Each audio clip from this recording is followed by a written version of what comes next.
So Riot decided to change the jungle yet again, and I'm here to talk to you about those changes yet again. Before I talk about how pathing has been changed up, I must first address the latest rework to the items, which is what we'll probably see on live soon. Ranger's Trailblazer, the AoE smite, now reduces the cooldown of smite by 15 seconds and restores 15% of missing health and mana along with its old effects. It's like Riot realized how shitty it was and decided to give it massive steroids. Skirmisher's Saber no longer gives you a shield of any kind, but it prevents 20% of the damage the marked target deals to the smite user. In addition to that, it no longer has a maximum amount of true damage attacks. Instead, you get a true damage bonus on the smited target until the 6-second debuff ends. Poacher's Knives lost a static cooldown reduction, but instead it has its cooldown halved when you use it on an enemy camp. It no longer gives you a percentage bonus, but a flat 20 gold increase, and increases your movement speed by 175% for 2 seconds that decays over time after you kill the smited target. Anyways, Riot has lowered the spawn time for the buff camps to 155 instead of 230. Before you rejoice, the buff camps do not get you to level 2 even if you use smite on it. This is a pretty big fucking deal because that means the next camp is going to be a level 1 fight, which will drain a lot of your health. After that, it is pretty much the same damn thing as it is on live.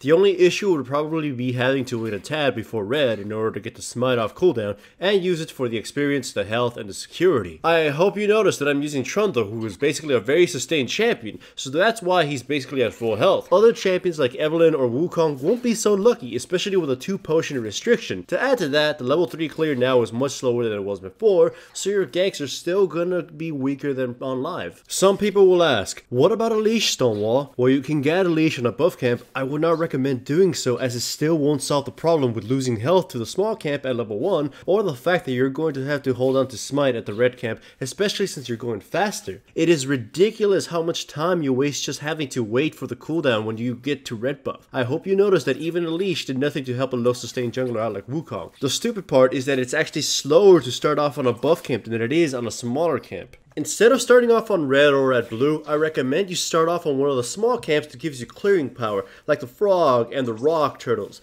You still have to fight off the buff camp at level 1, but at least you'll have clearing buff to help you kill it easier. You will not have smite for it, so you're prone to a delayed invasion, but honestly, if the enemy team bothers to invade you at that point, you're level 2, and your teammates should be able to respond fiercely that early.